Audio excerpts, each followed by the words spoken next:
नमस्कार, मैं हूं गगनदीप चौहान। जी पंजाब, हरियाणा, हिमाचल पर आज हम लेकर आए हैं आपके लिए खास पेशकश इंडिया का वंडर किड। जी हां, एक ऐसा बच्चा जिसकी उम्र बेशक 7 साल है, लेकिन अगर उसकी बातें सुनेंगे तो आपको लगेगा कि उसका ज्ञान 10वीं, 11वीं या 12वीं में पढ़ने वाले विद्यार्थियों से कम नहीं। ऐसा हो सकता है और इसी बात का सबूत हमारे साथ है यशस्वी बल्हारा। यशस्वी को हम विनी भी कहते हैं। विनी मेरे दाईं ओर बैठा है और विनी के साथ बैठे हैं विनी के पिता डॉक्टर देवेंद्र बल्हारा।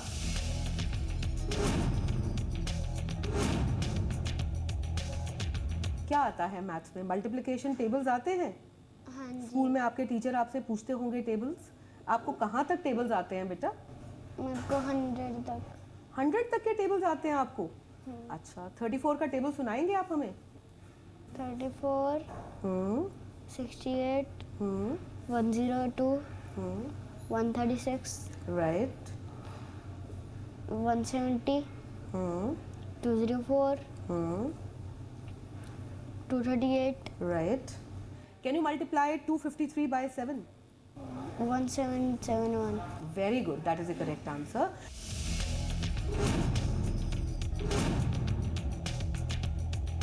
विनी, आपको एलिमेंट्स के बारे में पता है? कितने एलिमेंट्स हैं?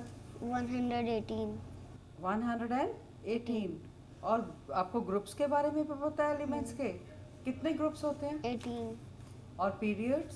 7। 7। अच्छा, मेरे को ग्रुप 1 के एलिमेंट्स का नाम बता दे।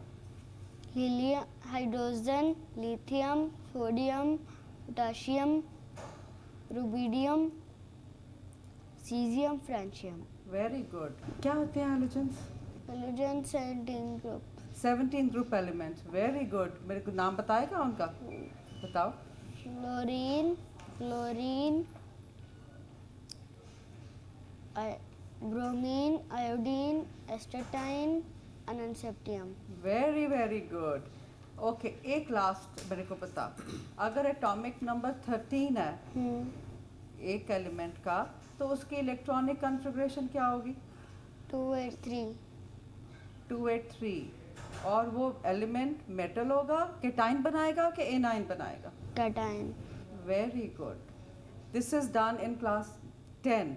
जिस तरीके से आपके सवालों के जवाब दे रहा है, क्या इसी तरीके से जवाब 10th क्लास के सभी बच्चे दे पाते हैं? नहीं सर, ये क्लास 11 का क्वेश्चन है, जो फैमिलीज हैं जो 10th से शुरू होती हैं, और क्लास 11 के बच्चे भी आंसर नहीं कर सकते कई बारी जी। और जो जैसे इसने हमको 17 ग्रुप के एलिमेंट्स का नाम बताया, बच्चे S13 तक ही रुक जाते हैं, और इस बच्चे ने हमको पूरे एलिमेंट्स के नाम बताए। ये सच में वंडर किड है।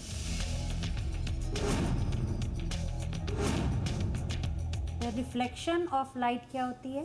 रिफ्लेक्शन जब किसी सोर्स से किसी ऑब्जेक्ट पे लगती है और वो वापस कहीं जाती है, तो उसको रिफ्लेक्शन कहते हैं। इसको रिफ्लेक्शन कहते हैं। अच्छा, एंगल ऑफ इंसिडेंस क्या होता है? जो इंसिडेंस रे और नॉर्मल के बीच में जो एंगल बनता है उसको एंगल ऑफ इंसिडेंस कहते हैं। Very good. अच्छा, ऐसे ही फिर आपको एंगल ऑफ रिफ्लेक्शन भी आता होगा? हाँ जी। बताइए। जो नॉर्मल और रिफ्लेक्शन रे के बीच में होता है वो एंगल ऑफ रिफ्लेक्टेड रे होता है। Very good. अच्छा, ये एंगल ऑफ इंसिडेंस और एंगल ऑफ रिफ्लेक्शन में कोई रिलेशन होता है? हाँ जी। क्या होता है?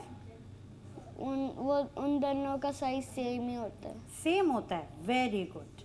अच्छा, मुझे एक और बात बताओ, आपने रेनबो देखा है? हाँ जी। ठीक है, क्या होता है रेनबो और क्यों बनता है रेनबो?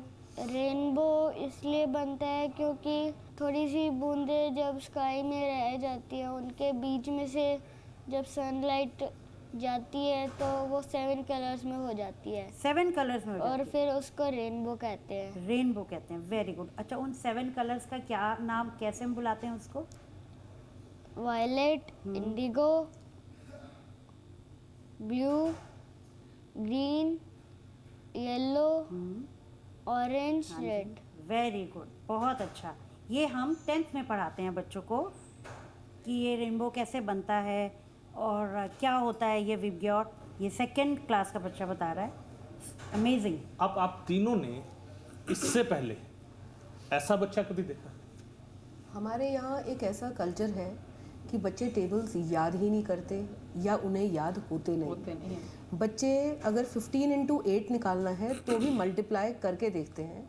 इस बच्चे ने हमको 34 का टेबल सुनाया। That means his calculation ability is strong, he has got an exceptional calculation capability. अच्छा मैम आप कभी नहीं कि जिस बच्चे को इतने सारे फैक्ट्स पता हो बिना पढ़ाए हुए नहीं पढ़ते। A very few children would know, बहुत कम बच्चों को पता होगा कि पीरियोडिक टेबल के सब एलिमेंट्स के नाम क्या हैं। Ma'am I would like to interrupt. Fact क्या है कि मैंने कभी इसे पढ़ाया नहीं, सो मुझे नहीं मालूम कि इसे कहाँ तक आता है। डॉक्टर देवेंद्र, आपको कब पता लगा ऐसे इतनी सारी नॉलेज है being a parent? Being a parent actually जैसे आम बच्चे होते हैं नॉर्मली, ये इसको एक एक बात कई कई बार जैसे बतानी पड़ती थी बिगनिंग में, बट आफ्टर सम टाइम मैंने देखा कि धीरे धीरे ये क्या कर रहा है कि जो इसको बताने की रिपीटिशन जो मुझे करनी पड़ती थी वो धीरे धीरे कम होती चलेगी। और एक दिन ऐसा आया जब इसने क्वेश्चन मुझसे वापस रिटर्न में पूछना शुरू कर दिया। एंड दैट डे जब मैंने देखा कि ये पूछता ही जा रहा है, मैं कंटिन्यूसली इसके क्वेश्चंस का जवाब इसे देता रहता, बट मैंने एक चीज़ का ध्यान दिया कि जहाँ पे भी मेरा क्वेश्चन अनक्लियर होता ये मुझे उसको क्लियर करने को बोलता। फिर मैं इसके लिए कुछ टास्क रख देता कि तुम्हें ये चीज़ तब समझ आएगी जब तुम इसको कर लोगे, ये पार्ट कर लोगे। ये पार्ट करके फिर मुझे आ जाता है पूछने के लिए कि पापा इसके बाद कैसे करूँ मैं, ये क्या होता है, ये कैसे होता है, लाइक दैट। तो मैंने इसे जो भी इसको टास्क दिया कि ये सीखने के लिए आपको ये करना पड़ेगा, वो इसने विदिन मिनट्स कह लीजिए, विदिन सेकंड्स कह लीजिए। अब आज अगर इसको मैं मैथमेटिक्स के क्वेश्चंस की प्रैक्टिस करने को बोलता हूँ तो मैं इसे ये नहीं कहता कि ये क्वेश्चंस कर लो, मैं इसे पूछता हूँ कितने क्वेश्चंस करोगे, दे दो 400 कर लेता हूँ, लाइक दैट। इसका बहुत ऐसा समझता है कि मैं 400 कर लेता हूँ, 400 क्वेश्चंस देता हूँ 10 मिनट्स में करके, पापा जी हो गया अब जाऊँ खेलने। अच्छा, ये तो मैथमेटिक्स, केमिस्ट्री और फिजिक्स की बात हुई। स्पोर्ट्स पर्सन भी नहीं बहुत अच्छा है। इसने एक बार देखा उन बच्चों की तरफ जो स्केटिंग कर रहे थे इस नज़र से कि काश मैं भी खेलता, तो मैंने इसको जस्ट पूछा कि करनी है, हाँ करनी है, कि चलो देखते हैं। जब इसने करना शुरू किया तो कोच साहब ने मुझे बताया था कि मतलब जो बच्चे होते हैं, जो पार्ट हम 3 महीने में सीखता है बच्चा, ये उससे पहले 1-1.5 महीने में ही उस लेवल तक स्केटिंग करने लग गया था। और जो पूरी फास्ट स्केटिंग जो स्केट्स जो इसके आए, जो कोच साहब ने दिए थे, वो कहता है मैं टाइम से 2 महीने पहले दे रहा हूँ क्योंकि मुझे पता है he can cover up it. और फिर उसके बाद इसने अपने एज ग्रुप में जब 7 साल के बच्चे भी इसके साथ कंपटीशन कर रहे थे, तो ये 4 बार ओवरऑल चैंपियन रहा अपना डिस्ट्रिक्ट का। और लॉन टेनिस? CLT के डायरेक्टर कोच गजेंद्र सर हैं, मैंने उनको दिखाया इसको कि सर एक बार बच्चे से मिलके देखिए।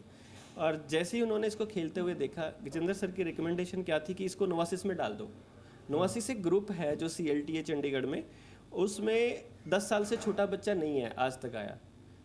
अभी भी इसके ग्रुप में जो बच्चे खेल रहे हैं उन सब में सबसे छोटा है, और क्योंकि उससे 10 से कम का बच्चा कोई आता ही नहीं है, तो कोई है ही नहीं है 10 से कम का। तो he is the only child जो 6 साल का था और सीधा इसको एंट्री मिनी टेनिस को छोड़ करके नोवासिस में ही गया था। इस कार्यक्रम के जरिए हम एक अपील अपने दर्शकों से भी करेंगे कि हर बच्चे के अंदर ऐसी क्वालिटीज़ होना कहीं ना कहीं शायद मुमकिन नहीं होता। तो अपने बच्चों पर आप दबाव मत बनाइए कि सभी यशस्वी की तरह या इससे पहले और भी बच्चों की जो कहानियाँ आपने देखी उनकी तरह ऐसे बनने की कोशिश करें। लेकिन सवाल वही है हरप्रीत कौर जी कि ऐसे बच्चे का मिलना जिसमें स्पोर्ट्स पर्सन की भी क्वालिटी है, जिसका सब्जेक्ट के ऊपर भी बराबर कमांड है, ऐसा मिक्सचर, ये वो बच्चा है जो पढ़ाई जो जानना चाहता है, कहते हैं ना to answer the whys. So he is attempting to learn, he is learning when he is answering those whys. वो क्यों कैसे उसका आंसर ढूंढते ढूंढते ये बच्चा पढ़ाई बहुत अच्छे से सीख गया। यशस्वी, आप बताइए बेटा, आपके पापा बता रहे थे आपको नंबरों से खेलना बहुत अच्छा लगता है। अच्छा लगता है ना बेटा? थोड़ा सा खेल खेले, मैं बोलूँ आप ऐड और सब्ट्रैक्ट करोगे, कर पाएंगे आप? 53, 47 माइनस 64 प्लस 60 प्लस 92, उसका हाथ वहाँ काम कर रहा है। हाँ जी, आंसर बताइए। 188। Very good, the answer is correct, the answer is 188। और खेलें कि छोड़ दें?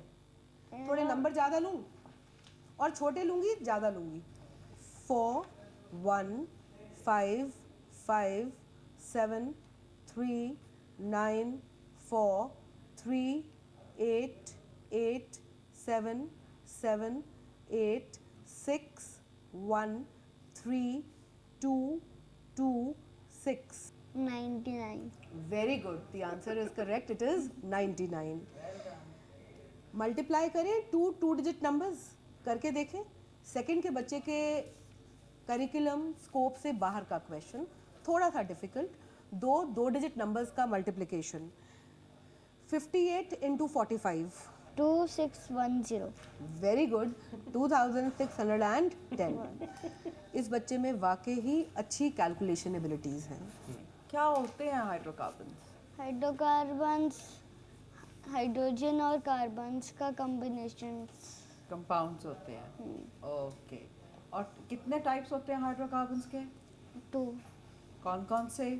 सैचुरेटेड और अनसैचुरेटेड. और सैचुरेटेड में कौन से होते हैं? एल्केन्स. और अनसैचुरेटेड में?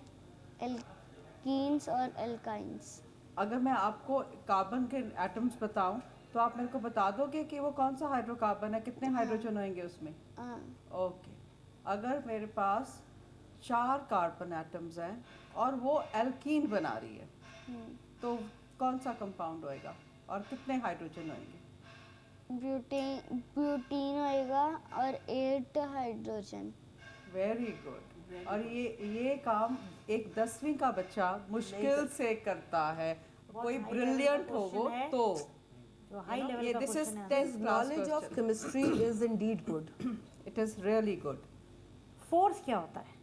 फोर्स जब किसी चीज़ को हम पुल या पुश करते हैं, उसको उस पर हम फोर्स लगाते हैं. अच्छा, फोर्स से और क्या क्या चीज़ें होती हैं? जब हम फोर्स लगाते हैं तो क्या क्या चीज़ें होती हैं? फोर्स अगर कोई चल रही है उसको रोक भी सकते हैं, हाँ, और जो रुकी हुई है उसको चला भी सकते हैं. ये हम 9th में पढ़ाते हैं बच्चों को. ये जो क्वेश्चन है, ये कॉन्सेप्ट हमारा है कि वर्क क्या होता है और एनर्जी क्या होती है, हम ये 9th में पढ़ाते हैं. और ये सेकंड का बच्चा ये बता पा रहा हम है. चल कैसे सकते हैं, यू नो? कैसे? जब अर्थ को हम पुश करते हैं तो अर्थ हमें भी पुश करती है. इसका कौन सा लॉ होता है ये? ये Newton third law. Decimal numbers क्या होते हैं बेटा? डेसिमल नंबर्स जिसके आगे पॉइंट नंबर होता है. 8.5 का क्या मतलब होगा बेटा? 8.5 का मतलब 8.5. 8.5. Very good. अब 8.5 में से अगर मैं 3.7 माइनस कर दूंगी तो क्या बचेगा? 3.7 4.8. Very good, 4.8. केमिस्ट्री और फिजिक्स के वो तमाम फंडाज जिन्हें बोला जाता है, वो 10th और +1 के स्टूडेंट पढ़ते हैं और उन्हें क्लियर करते हैं, कोशिश करते हैं क्लियर करने की. 7 साल का बच्चा उन तमाम फॉर्मूलाज को या तमाम बातों को बड़े आसान से तरीके से आप सबके सामने रख रहा है. अपने आप में हैरान करने वाली बात, इंडिया का वंडर किड. हमारी खास पेशकश लगातार जारी है.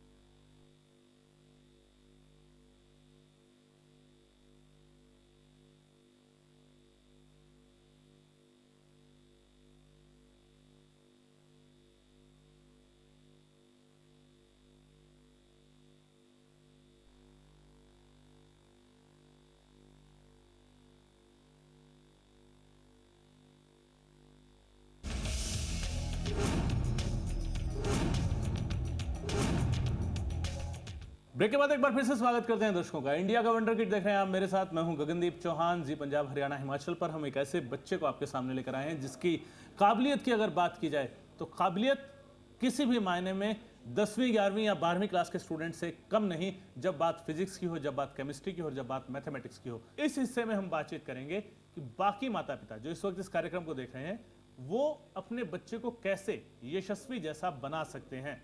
तो सबसे पहले बात डॉक्टर देवेंद्र से हम बातचीत कर चुके हैं, पिछले हिस्से में भी हमने बातचीत की. बात पूनम बलहारा जी से करते हैं. यशस्वी प्रीमैच्योर बेबी था, क्या लगा था उस वक्त जब? उस टाइम जब ये पैदा हुआ था, उस टाइम तो मैंने सोचा भी नहीं था भी अब पैदा होगा बच्चा. उस टाइम वैसे मेरी तबीयत भी ठीक रहती थी, लेकिन जब ये पैदा हुआ उस टाइम बिल्कुल वीक था एकदम. उस टाइम बल्कि इनके फादर भी घर पे नहीं थे उस टाइम. तो ये तब पैदा हुआ, फिर उसके बाद बहुत ज़्यादा वीक था ये बच्चा. और देख के एक बार उस टाइम तो बस थोड़ा दिखा गए, बोला भी हॉस्पिटल में लेके जाना पड़ेगा इसको। फिर ले गए इसको वहाँ पे, इसके दादाजी हैं वो लेके गए इसको। फिर मैंने थोड़ा सा झलक देखी थी थोड़ी सी। फिर उसके बाद बिल्कुल वीक था, ये बचने की कोई उम्मीद ही नहीं थी जैसे। और उसके बाद धीरे धीरे फिर जब ये घर लेके, फिर हम 3 दिन का था ये उस टाइम। फिर मैं हॉस्पिटल में गई उधर। फिर उस टाइम तो ज़्यादा कॉन्शियस थे हम, वो ज़्यादा डर भी लग रहा था क्या होगा। फिर उसके बाद इसको लेके अच्छा, गए। यशस्वी के पापा वहाँ मौजूद नहीं थे देवेंद्र जी? हाँ जी।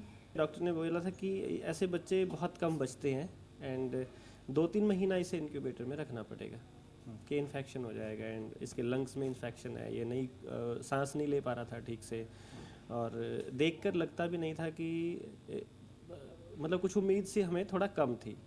और इस उम्मीद कम होने की वजह से जो इसके ग्रेट ग्रैंडफादर हैं, जो मेरे दादाजी हैं, वो बहुत सैड हो गए थे उनके करके कि वो कम से कम इसको देख तो लेंगे, पता नहीं बचेगा कि नहीं बचेगा।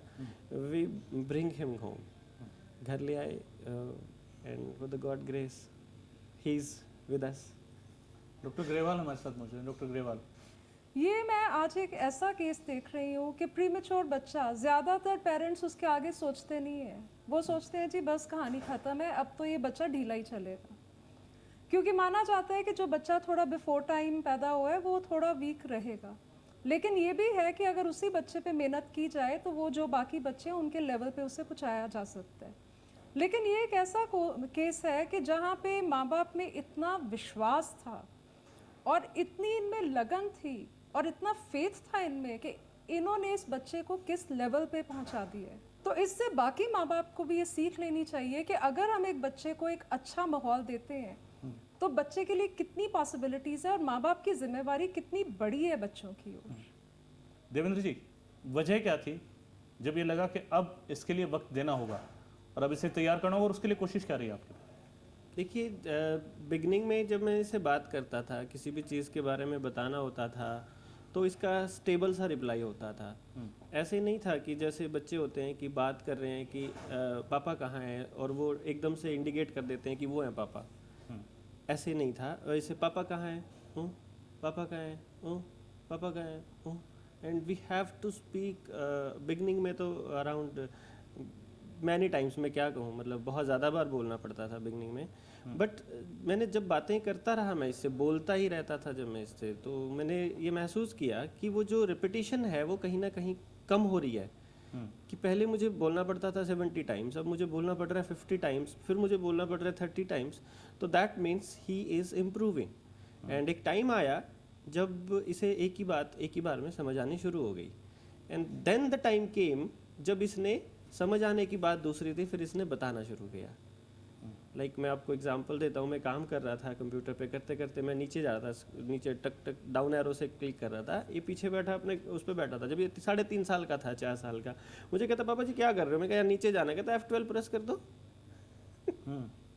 ये इस तरह का जो बातें थी, जो अपने आप क्यूरियोसिटी इतनी थी, ये क्यों, ये कैसे। इसके पास इसका फ़ोन है जिस पे ये कभी मोबाइल गेम्स नहीं खेलता, सिर्फ उसके अंदर उसके यूजेस के वो हैं एप्लीकेशंस, और उनको बहुत अच्छे से एक्सेस करता है। मैथमेटिक्स की प्रैक्टिस ने स्टार्टिंग वहाँ से करी कि एप्लीकेशंस मैंने इसके कंप्यूटर, इसके मोबाइल में डाल दिए, टच स्क्रीन इसका मोबाइल, और ये उस पर प्लस माइनस के सम्स क्विज़ खेला करता था ये उसके ऊपर, कि क्विज़ कितनी फास्ट में खेल सकता हूँ इसके ऊपर। पूनम जी, आपका कंट्रीब्यूशन किस तरीके से था?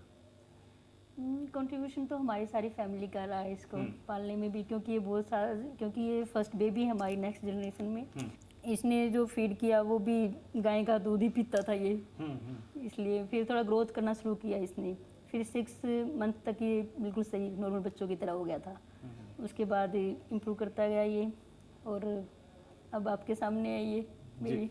अच्छा देवेंद्र जी, जिस तरीके से इस उम्र के बच्चों में, खासकर जब आप चंडीगढ़ जैसे या मोहाली जैसे शहर में रहते हैं, एक जंक फूड के लिए बहुत बड़ा अट्रैक्शन होता है। कभी ऐसा अट्रैक्शन इस यशस्वी में आपको देखने को मिला? हम एक बार इसको, मुझे आके कहता है एक दिन स्कूल से आने के बाद कि पापा जी जंक फूड अच्छी बात होती है कि गंदी बात होती है। मैंने बोला कि जंक फूड बेटा गलत बात होती है, जंक फूड नहीं खाया करते। आप तो खाते हैं, आप मैंने कहा मैंने कब खाया जंक फूड, मैं तो परांठा भी नहीं खाता, समोसा भी नहीं खाता। कहते नहीं, आप मैकडी से बर्गर तो खाते हैं। मैंने कहा ले बेटा आज छोड़ दिया, आज के बाद नहीं खाऊंगा। And from very that day ना तो ये ना मैं कभी नहीं हमने जंक फूड। कहीं ना कहीं जो बदलाव है, बदलाव की शुरुआत होनी चाहिए, और बदलाव की शुरुआत अगर माँ बाप से हो तो बच्चा बहुत जल्दी सीखता है। इस बारे में बातचीत करेंगे, डॉक्टर ग्रेवाल से भी पूछेंगे किस तरीके से बच्चों के अंदर, क्या जंक फूड वाकई एक ऐसी चीज़ है जो बच्चे के अंदर बदलाव भी ला सकती है और बदलाव जिससे लाया जा सकता है। एक छोटा सा ब्रेक, हम जल्द हाजिर होते हैं।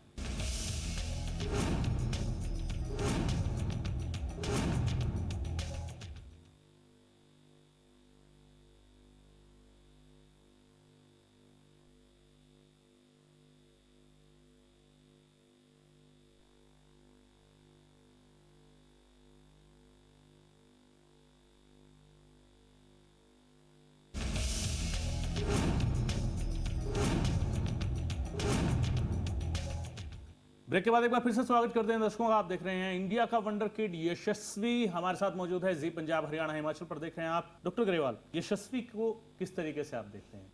मेंटल हेल्थ की फील्ड से मैं ये कहती हूँ कि कभी भी लाइफ में किसी को लेबल नहीं करना चाहिए, किसी को किसी भी कैटेगरी में नहीं डालना चाहिए। हर जने को उसकी अपनी स्पेस में फ्लरिश करने दें।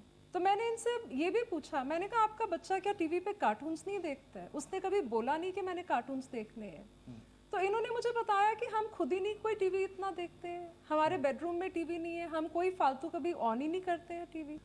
यशस्वी एक अलग तरीके का केस है जिसमें टीवी कल्चर घर में डेवलप नहीं होने दिया, लेकिन जिन घरों में टीवी कल्चर डेवलप हो चुका है उसमें पेरेंट्स कैसे बदलाव लाएं?